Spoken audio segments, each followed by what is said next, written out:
Shalom Bapak Ibu yang terkasih, bagaimana kabarnya? Luar biasa ya, luar biasanya itu nggak usah lemes gitu ya.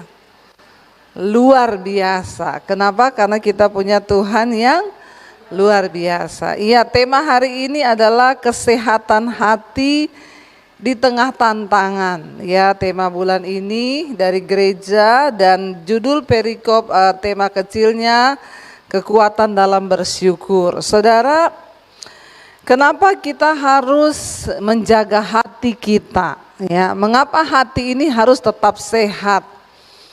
Karena seluruh pusat kehidupan manusia itu bersumber dari hati. Ya, hati ini sangat penting. Makanya firman Tuhan berkata, Tuhan itu adalah Tuhan yang melihat hati. Jadi percuma semua pencitraan kita yang di luar, percuma apa yang orang lihat di luar kita kalau hati kita kedapatan tidak berkenan kepada Tuhan. Ya, hati itu sangat penting dan Alkitab berkata Tuhan itu tertarik dengan hati kita. Kenapa Daud dipilih Tuhan menjadi seorang yang diangkat menjadi raja? Padahal secara fisik keluarganya, saudara-saudara laki-lakinya, kakak-kakaknya itu lebih ya dari pandangan mata manusia sebenarnya kakak-kakaknya Daud itu lebih cocok, lebih layak untuk menjadi raja. Karena mereka prajurit, mereka tinggi besar, badannya gagah, mereka juga terbiasa berperang. Menurut mata dunia kira-kira dan Daud dikatakan hanya gembala kambing domba. Sementara kakak-kakaknya itu ya prajurit, sudah terbiasa latihan perang. Nah, kalau di mata manusia kira-kira saudara kita melihat begini, yang lebih cocok untuk jadi raja itu kakak-kakaknya Daud atau Daud? Ya kakak-kakaknya menurut mata manusia. Mereka sekolah militer, mereka belajar tentang negara, mereka tahu tentang peperangan. Harusnya orang yang menjadi raja itu yang seperti itu. Tapi Alkitab berkata ketika Samuel datang ke rumah Isai melihat semua anak-anaknya, dia pikir Eliab yang akan jadi raja. Ternyata ketika lewat satu Tuhan bilang bukan. Lalu di antara semua anaknya enggak ada yang untuk Tuhan bilang yang akan dilantik menjadi raja, yang akan diurapi. Lalu Samuel bertanya kepada Isai, apakah semua anakmu ini? Dia bilang enggak, masih ada satu. Dia lagi menggembalakan kambing domba di padang rumput. Ya, mungkin Isai berkata kepada Samuel, enggak usah kamu tanya itu, sangat tidak pantas jadi raja. Dia enggak pernah belajar perang. Tidak seperti kakak-kakaknya, dia itu cuma urus kambing domba yang berapa ekor. Ketika Samuel melihat kakak Daud Eliab yang gagah, langsung dia berkata ini pasti orang yang akan dipilih Tuhan untuk diurapi menjadi raja.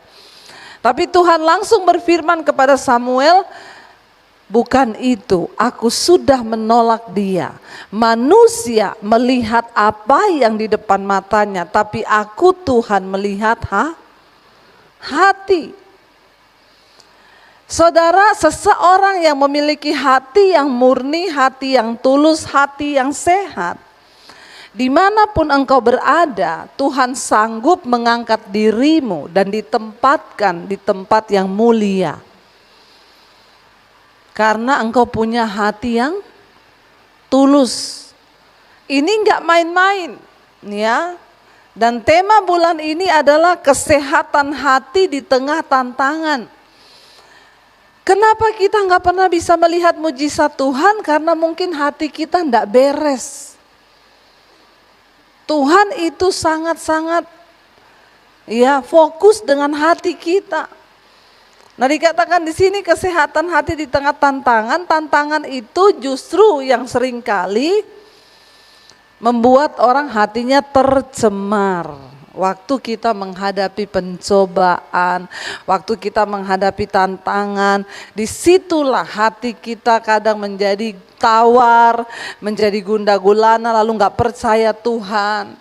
Ya, makanya dikatakan saudara, lain di mulut, lain di hati. Ya, kalau di luar itu orang bisa tahu, tapi dalam hati siapa yang tahu? Hanya Tuhan dan kita yang tahu. Nah, hari ini subtemanya adalah kekuatan dalam bersyukur, saudara. Mari kita lihat Mazmur 118, kita mulai dari ayat yang ke-13. Mazmur 118 mulai ayat yang ke-13. Apa kata firman Tuhan? Ya, dikatakan, kita baca bersama 1, 2, 3. Aku ditolak dengan hebat sampai jatuh, tetapi Tuhan menolong aku. Ini tulisannya pemazmur. Aku ditolak sampai dengan hebat sampai jatuh, tetapi Tuhan menolong aku. Siapa di sini yang pernah mengalami ini? Ditolak begitu hebat, sudah ditolak begitu hebat sampai jatuh. Saya pernah, malah kurang satu, diinjak-injak. Ya, ditolak begitu hebat, jatuh, diinjak-injak, diremukkan, dihancurkan supaya hancur nggak bisa bangkit. Saya pernah mengalami itu. Dan bukan orang lain yang melakukan itu, orang gereja, anak Tuhan. Ya, saya pernah mengalami. Pemazmur berkata, aku ditolak dengan hebat sampai jatuh, tetapi Tuhan menolong aku. Hari ini tema firman Tuhan, subtemanya adalah kekuatan dalam bersyukur. Kira-kira kalau saudara mengalami hal yang seperti ini, saudara ditolak dengan hebat sampai jatuh, bisa nggak kita bersyukur? Ya, siapa yang pernah mengalami begitu lalu kita belajar bersyukur? Kalau orang dunia punya pemikiran dia ditolak begitu hebat lalu jatuh, ya yang ada adalah kita balas atau kita bela diri. Tapi ingat prinsip firman Tuhan itu tidak pernah salah. Waktu engkau mencoba membela dirimu dengan kekuatanmu, maka engkau tidak akan pernah melihat tangan Tuhan bekerja. Ya, saya dapat fitnahan, suami saya pencuri keyboard di gereja. Di saat saya sedang benar-benar dipakai Tuhan untuk melayani. Ya, marah saudara, kecewa. Beberapa orang berkata, Bu, pakai jalur hukum aja, ada bukti kan WA-nya. Tapi saya belajar, Tuhan bilang, lepaskan pengampunan. Karena kalau engkau mencoba membela dirimu, maka Tuhan akan lepas tangan. Sebab Tuhan melihat hati. Ketika kita ditolak dengan hebat sampai jatuh, apakah kita memilih bersyukur atau kita membela diri? Ya, orang yang bersyukur itu saudara, dia memiliki kekuatan yang dahsyat. Lalu di sini dikatakan, tetapi Tuhan menolong aku, kata pemazmur, ayat yang berikutnya. Ayat yang ke-15 saudara. Ayat yang ke-14 tadi ya benar. Tuhan itu kekuatanku dan mazmurku, ia telah menjadi keselamatanku. Kenapa seseorang itu bisa tetap bersyukur dalam segala keadaan sekalipun dia ditolak sampai jatuh, Dengan begitu hebat dia difitnah, sebab dia menjadikan Tuhan sebagai kekuatan di dalam hidupnya. Pemazmur berkata, Tuhan itu kekuatanku dan dialah mazmurku, ia telah menjadi keselamatanku. Waktu mata kita tertuju kepada Tuhan, waktu kita fokus kepada Tuhan, maka saudara gampang untuk kita ini bersyukur asal kita tahu bahwa rencana Tuhan itu yang terbaik. Baru tadi pagi ada yang konseling WA ke saya, Bu, saya itu sudah tidak tahan menghadapi suami saya. Dia sekarang pergi sama perempuan lain, sudah tidak pulang, dia tinggal sama perempuan itu satu rumah. Saya sudah nggak kuat, Bu. Ya kalau saya WA ke HP-nya dia itu yang balas pasti perempuan itu. Saya sakit hati. Ya saya bilang, Ibu siapkan hatimu. Kan engkau sudah tahu suamimu tinggal sama perempuan lain. Kenapa juga engkau sakit hati kalau yang balas WA itu perempuan itu? Kan sudah tahu nih ya, dia sama perempuan lain. Nah sekarang ibu siapkan hati, fokus kepada Tuhan, fokus kepada rencana Tuhan. Jangan kalah dengan kejahatan, tapi kalahkan dengan kebaikan. Nah kalau yang balas perempuan itu, terus ibu balas-balesan di situ, maka tambah sakit hatilah kau. Percayalah bahwa Tuhan itu kekuatan kita. Jadi kalau yang balas perempuan itu, ya hatimu tuh gini, oh dia yang balas tuh, dalam nama Yesus berkati dia Tuhan. Semua itu kan tergantung respon. Kita nih lulus atau tidak dalam sebuah masalah itu tergantung bagaimana kita berespon.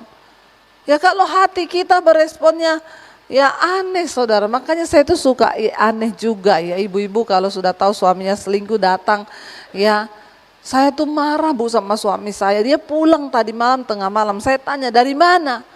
Saya bilang, Bu suamimu itu kan engkau tahu selingkuh, tahu kan?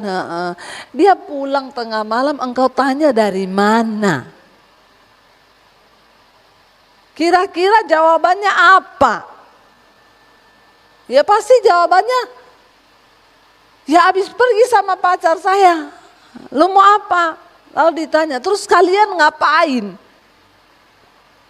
Ya saudara, ayo kita siapkan hati kita. Mending siapkan hati, saya bilang ibu, tutup mulut, ndak usah tanya dia dari mana. Ibu kan sudah tahu dia selingkuh, dia pulang diemin aja. Bukain pintu, malah yang tanya sudah makan. Jangan bilang sudah saya siapin makanan sama sianida, sana makan biar mati. Ya, mari kita siapkan hati. Makanya banyak orang itu nggak lulus dalam masalah sebab dia masih mencoba dengan kekuatannya. Saya itu kemarin baru pulang dari Tentena saudara ya. 10 hari saya pelayanan misi kemarin. Dari Surabaya kita ke Makassar, Morowali lalu naik mobil 5 jam sampai di Tentena. Ya seminar hamba-hamba Tuhan pedesaan, puji Tuhan ya hamba Tuhan hampir 1000 yang terkumpul, KKR 1000 lebih. Ya saya bersuka cita saudara, walaupun memang ya itu pelayanan ya berat memang, tapi saya dan suami kita komitmen itu juga untuk menjaga kita supaya tidak lupa diri. Karena pelayanan misi kami itu sebulan sekali ke daerah-daerah untuk menopang hamba-hamba Tuhan di desa. Itu memang ya kita beli tiket pesawat sendiri, ya semuanya sendiri, nanti tidak dapat PK. Di sana kita menabur untuk pendeta-pendeta di desa. Ya ada orang yang tanya saya, Bu kenapa ibu mau pelayanan yang seperti itu? Saya bilang ya itu justru anugerah. Kalau ditanya mau, enggak mau saya. Lebih enak di mall kan jalan-jalan sama anak-anak, ninggalkan anak-anak berapa hari begitu saudara. Ya perjalanan panjang itu enggak enak. Secara daging Males pergi-pergi begitu, emang enak saudara, ya baru pikir lagi, ya mau pergi pesawatnya kecil dari Makassar ke Morowali naik pesawat baling-baling, ya yang terbangnya pas di awan. Jadi kalau ada awan-awan ya itu di situ dia masuk. Deg-degan juga, biar pendeta juga masih manusia kan, punya rasa, punya hati kan. Ya jadi kalau cuaca buruk juga ya deg-degan. Turun naik mobil lagi 5 jam begini jalannya, aduh ya sakit badan, sakit pinggang, bayar tiket sendiri, tidak dapat PK, nggak ada hotel bagus, mandi airnya coklat, mau sikat gigi puter, aduh coklat, ya udah sikat giginya pakai aqua, mandi keramas ya sudah pakai air kopi susu, disyukuri. Ya, tapi mesti begitu saudara ya, masalah pulang gatal-gatal ya sudahlah ya. Ini hanya tubuh jasmani kok. Nanti Tuhan kasih tubuh batiniah yang lebih baik ya. Jadi memang begitu saudara, ya sudah. Sampai di sana saya ketemu beberapa orang jemaat mesbah doa. Lalu ada yang bersaksi, "Bu, saya ini jemaat mesbah doa, puji Tuhan, terima kasih, saya bersyukur. Lewat mesbah doa di tengah masa pandemi iman kami dikuatkan." Lalu dia cerita, "Saya ini Bu tadinya suami saya itu merokok, minum, mabok. Ya begitulah Bu, komplit semuanya. Jadi dapat suami kayak begitu, kira-kira tiap hari senang atau marah-marah?" Ya, tiap hari marah-marah. Lalu dia bilang, "Tiap hari saya tuh kalau beresin asbak rokoknya di meja itu kan ada puntung rokok. Ini kipas anginnya bisa diarahkan ke saya ya, panas ya saudara.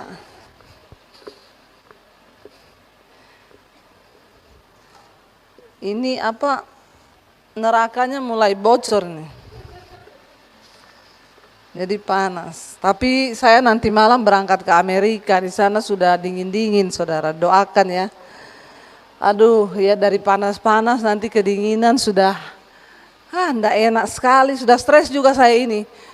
Ke desa stres, ke Amerika stres. Jadi pelayanan 5 minggu kita di Amerika, pulang nanti ya akhir Desember. Saya akan ke 5 tempat di sana, 5 minggu pelayanan dan juga Natal dan retreat, isi retreat di sana. Ya dari Indonesia yang panasnya neraka mau bocor begini, sampai di sana sudah pakai jaket berlapis-lapis ya, jadilah kehendakmu Tuhan. Karena saya ini lebih suka keringetan daripada kedinginan saudara ya. Orang Indonesia itu kan begitu ya, tapi ya biarlah Tuhan memberi kita kekuatan, perubahan suhu yang mendadak itu luar biasa. Saudara ya, lalu dia cerita, "Bu tadinya itu saya setiap kali beresin meja yang penuh dengan asbak rokok, ini kipasnya nggak kena saya ya, Mas tolong arahin ke saya dong ini ya." Jadi dia bilang tiap saya beresin asbak rokok itu saya tuh marah-marah Bu, dia bilang ya. Saya marah-marah, itu abu rokoknya, terus itu saya merasakan dulu ya. Ya oke, luar biasa, cukup. Sudah terasa hadiratnya. Ya, dia bilang saya beresin itu asbak rokok, abu rokok ya Bu. Terima kasih ya, upahmu besar di surga. Dan di bumi juga. Kalau di surga tuh kelamaan. Kasihan saudara ya. Lalu dia bilang, "Saya tuh kalau beresin asbak rokok itu Bu abu rokok, puntung rokok, saya selalu marah." Dan saya ngomong ke suami saya apa? Merokok nggak apa-apa ya, tapi kamu telan sama puntung-puntungnya dan abu-abunya supaya rumah nggak kotor. Saya tuh capek tiap hari beresin rumah. Kamu pikir saya babu? Saudara, kalau orang setiap hari seperti begitu di dalam rumah tangga, lalu suaminya mendengar itu marah kan? Marah, apa yang terjadi?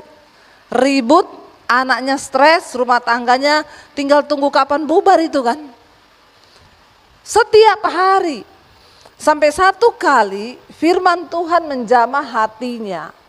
Ketika dia baca Alkitab, lalu dia baca satu ayat yang berkata, "Hai istri, tunduklah kepada suamimu yang belum bertobat dan belum sungguh-sungguh kepada firman Tuhan.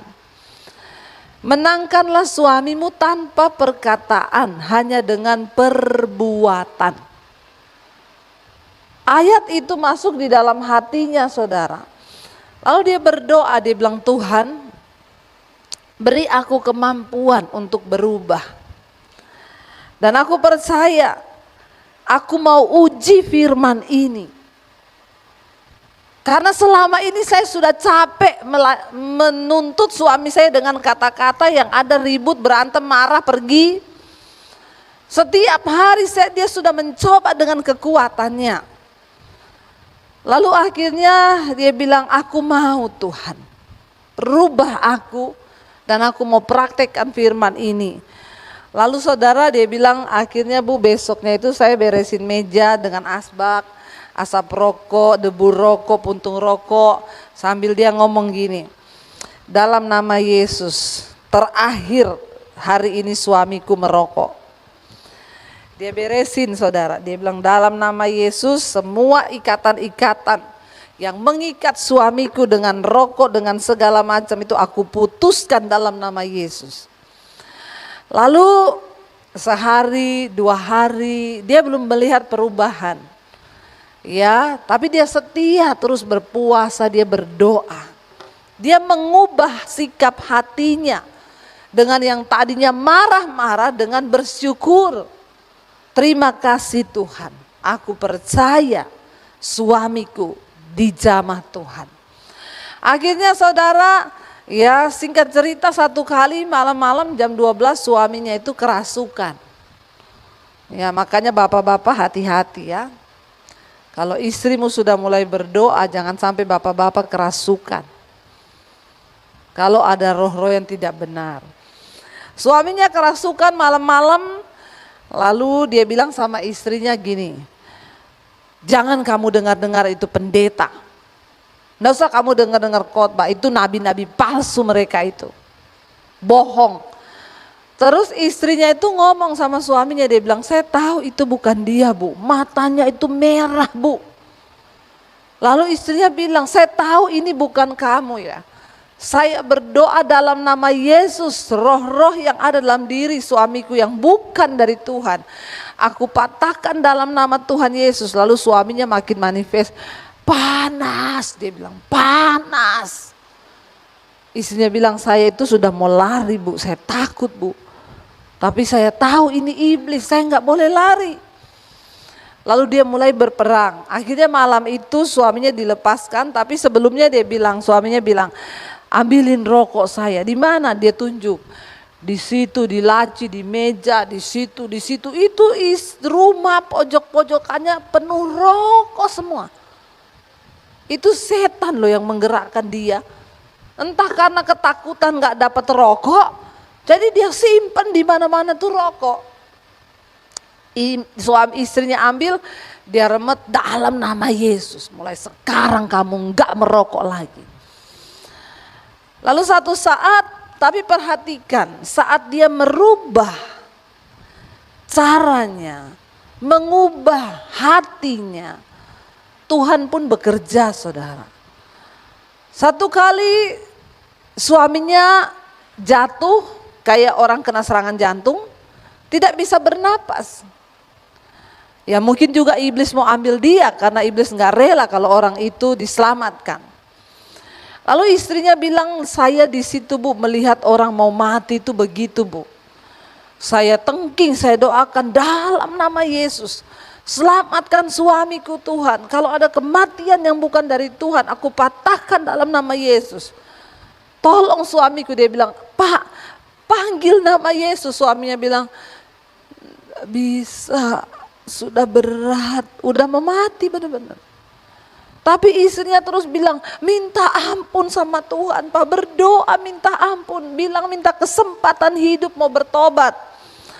Akhirnya suaminya bisa berseru dalam nama Yesus, dia ucapkan nama Yesus, lalu dia bisa bernapas, dia bangun kembali. Dan sejak hari itu dia berhenti rokok, berhenti mabuk, berhenti minum, berhenti semuanya. Tuhan ubahkan. Waktu saya ketemu mereka di Tentena, mereka sudah melayani Tuhan, suami istri. Kenapa kita harus mengubah? Dengan cara kita bersyukur. Ayat ini tadi berkata, Tuhan itu kekuatanku. Hanya orang-orang yang bisa menganggap Tuhan sebagai sumber kekuatan dan mazmurnya lah, mereka yang bisa mempercayai firman dan bersyukur. Dan ketika engkau mengubah, saudara, sikap hatimu, lalu engkau belajar percaya pada firman, maka Tuhan pun merubah keadaanmu. Kenapa selama ini doa kita tidak dijawab? Karena engkau hanya berdoa tapi engkau tidak mengubah sikap hati dan tidak belajar untuk melakukan firman. Makanya tidak ada kuasa doa-doa kita. Lalu ayat di sini dikatakan, Tuhan itu kekuatanku dan mazmurku, Ia menjadi keselamatanku. Ayat yang ke-15 dikatakan, suara sorak-sorai dan kemenangan di kemah orang-orang benar. Tangan kanan Tuhan melakukan keperkasaan. Lihat pemazmur itu menulis, kalau kita lihat dari yang pertama dikatakan, aku ditolak begitu hebat hingga aku terjatuh. Tapi perkataan pemazmur, dia tidak membiarkan dirinya terbawa, tetapi dia ucapkan kata-kata syukur dari mulutnya.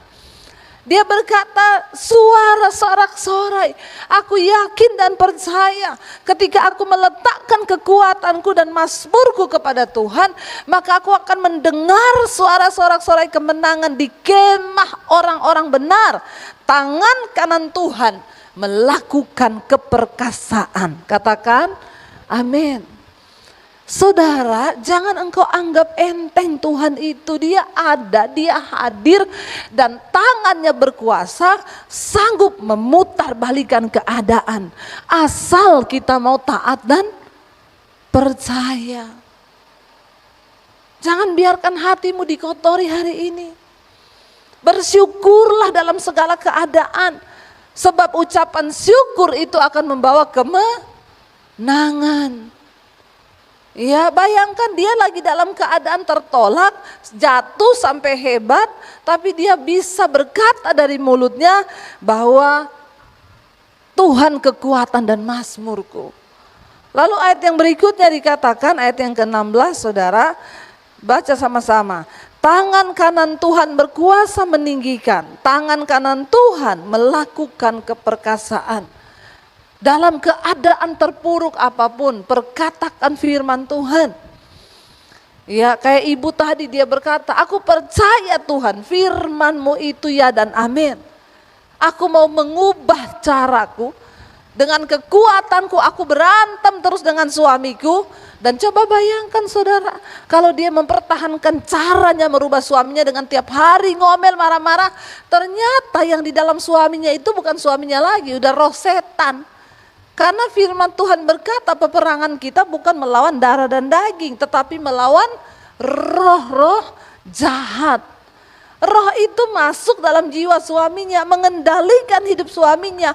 Nah, ketika dia berantem dengan suaminya, perang mulut, kata-kata, saling maki, kira-kira setannya keluar enggak? Malah tambah banyak, ngajak teman-temannya datang. Bukan cuma itu, istrinya juga dimasuki setan. Makanya sama-sama setan. Lah kalau di dalam rumah tangga sama-sama setan, kira-kira jadi apa rumah tangga itu? Ketika ada salah satu orang yang mau merendahkan hati, mengubah cara pandangnya dan percaya kepada firman Tuhan dan berkata, tangan kanan Tuhan berkuasa mengubahkan suamiku, mengubahkan anak-anakku. Aku percaya tangan kanan Tuhan berkuasa mengubahkan ekonomi keluargaku. Saudara, itu akan terjadi waktu engkau mengubah cara pandang dan sikap hatimu terhadap keadaanmu. Ayo jadi orang yang positif. Ayo jadi orang yang bersyukur. Ya, saya berbicara begini bukan saya tidak mengalami. Saya mengalami begitu banyak hal yang pahit, diizinkan Tuhan terjadi. Tapi saya tidak mengizinkan kepahitan itu masuk dalam hati saya. Karena firman Tuhan adalah kekuatan bagi saya. Katakan, amin. Ya, dan apa yang kita lihat saudara, ke depan responmu akan menentukan ya keadaan hidupmu. Lalu ayat yang ke-17 berkata di sana, aku tidak akan mati tetapi hidup dan aku akan menceritakan perbuatan-perbuatan Tuhan. Dalam segala proses, dalam segala keadaan perkatakan, aku tidak akan mati. Bisnisku tidak akan mati, keuanganku tidak akan mati. Tetapi ya aku akan menceritakan perbuatan-perbuatan Tuhan yang ajaib. Coba kalau istrinya itu hidup dengan kepahitan. Saat suaminya kena serangan jantung dia doakan, mati kau dalam nama Yesus. Bisa kan? Tapi kan tidak. Dia bilang, Pak, cepat berseru kepada Yesus. Sehingga muncul kesaksian yang luar biasa. Dan apa yang saya saksikan ini saudara adalah penggenapan dari apa yang ditulis di sini. Ya, kita tidak akan mati, tapi aku akan hidup untuk menceritakan perbuatan-perbuatan Tuhan yang ajaib. Makanya ketika engkau lagi dalam proses, seterpuruk apapun keadaanmu hari ini, seterpuruk apapun keuanganmu hari ini, jangan berkata gini, mati aku. Orang Kristen tuh suka ngomong, mati aku. Saya tuh kalau ketemu orang, ya cuma lupa apa gitu, ya ampun, mati aku. Saya bilang cabut dalam nama Yesus. Kenapa kau mau mati? Cuma lupa dompet di rumah, lupa HP, bisa-bisanya mulut keluar, mati aku. Bertobat loh saudara. Mati beneran loh. Ya. Apa yang mati? Keuanganmu mati, hidupmu mati. Apa-apa ngomong mati aku. Ya, hati-hati dengan kata-kata. Ayat ini berkata, aku tidak akan mati tetapi hidup. Dan untuk apa kita hidup? Untuk kita menceritakan perbuatan-perbuatan Tuhan yang perkasa tadi. Amin. Coba kita introspeksi diri saudara. Selama jadi Kristen, engkau sudah punya belum cerita tentang perbuatan Tuhan yang ajaib di hidupmu? Atau kita cuma jadi Kristen gini, enggak bu, saya enggak punya kesaksian apa-apa. Berarti engkau belum mengalami Tuhan. Berarti engkau belum mempraktekkan firman. Sebab ketika engkau belajar mempraktekkan firman, engkau pasti punya cerita tentang perbuatan Tuhan yang ajaib. Lalu ayat yang berikutnya ayat 18 berkata di sana, Tuhan telah menghajar aku dengan keras, tetapi ia tidak menyerahkan aku kepada maut. Memang Tuhan akan mengizinkan seringkali kita dihajar. Tapi itu akan membawa iman kita semakin naik. Itu mencobai hatimu. Tuhan mau lihat sikap hatimu dari setiap pencobaan yang dia izinkan terjadi. Untuk menguji apakah hati kita itu benar-benar sungguh-sungguh di hadapan dia. Ya, lalu dikatakan di sana ayat yang ke-19 ya, bukakanlah aku pintu gerbang kebenaran, aku hendak masuk ke dalamnya, hendak mengucap syukur kepada Tuhan. Ini pemazmur hebat loh. Tadi dia bilang aku ini ditolak dengan hebat sampai aku terjatuh. Seringkali di dunia ini Tuhan akan izinkan kita ditolak, pelayanan kita jatuh, bisnis kita jatuh, usaha kita jatuh, keluarga kita jatuh, nama baik kita jatuh, seringkali Tuhan akan izinkan. Tapi jangan pernah keluar dari mulutmu kata-kata yang negatif. Tetap perkatakan firman Tuhan. Bahkan pemazmur ini berkata apa? Aku hendak mengucap syukur kepada Tuhan. Bukakanlah bagiku pintu gerbang kebenaran. Di dalam keadaan terpuruk sekalipun, tetaplah berharap untuk mengenal kebenaran. Supaya engkau bisa bersyukur, hendak mengucap syukur. Aku hendak mengucap syukur. Bukakan pintu gerbang kebenaran dan aku hendak masuk ke dalamnya. Jangan tinggal di luar kebenaran, masuk di dalam kebenaran. Apa itu kebenaran? Firman Tuhan. Hidupi firman, percayai firman, perkatakan firman, lakukan firman. Engkau masuk dalam firman itu dan engkau akan bisa mengucap syukur. Engkau bisa melihat perbuatan Tuhan yang ajaib. Ayat 20 berkata, inilah pintu gerbang Tuhan, orang-orang benar akan masuk ke dalamnya. Ayat 21, ini ayat dari gereja. Baca bersama 1, 2, 3. Aku bersyukur kepadamu sebab engkau telah menjawab aku dan telah menjadi keselamatanku. Saudara, alami Tuhan di dalam setiap proses hidupmu. Jaga hati, belajarlah bersyukur. Alami Tuhan, alami pertolongannya. Saya undang para imam musik untuk maju ke depan. Biarlah kita terus memandang hanya kepada Tuhan. Karena daripadanya lah keselamatan dan pertolongan kita. Saya berdoa saudara supaya kita semua tetap ada di dalam kebenaran. Para imam musik saya undang maju ke depan. Lain kali nih imam musik gak usah di belakang, mereka suruh duduk di depan saja ya. Biar mereka dengar firman nih masih. Ya, haleluya ya. Jadi saudara, ya saya berdoa supaya kita ini semua, nanti lain kali para pemusik turun di situ aja. Ya, biar dengar firman juga. Saudara, kita percaya bahwa Tuhanlah ya yang menjadi keselamatan dan kekuatan kita. Dan biarlah kita senantiasa hanya melihat kepada Dia, berharap kepada Dia.